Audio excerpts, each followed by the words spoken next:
So in this video, we're going to do a continuation of some Nernst equation problem solving for electrochemical reactions.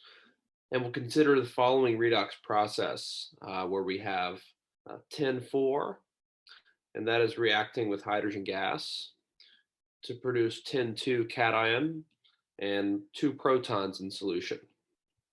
So first, once again, the order of steps is to assign oxidation state and determine the identity of the cathode and anode before we can proceed with any other calculations.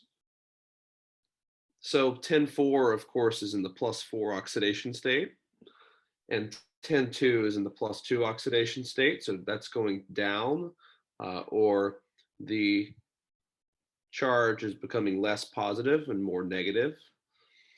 Or 10 is undergoing reduction, and of course reduction occurs at the cathode.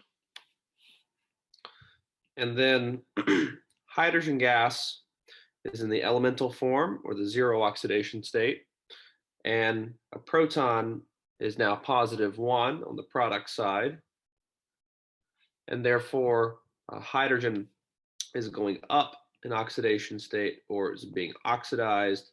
Oxidation occurs at the anode. So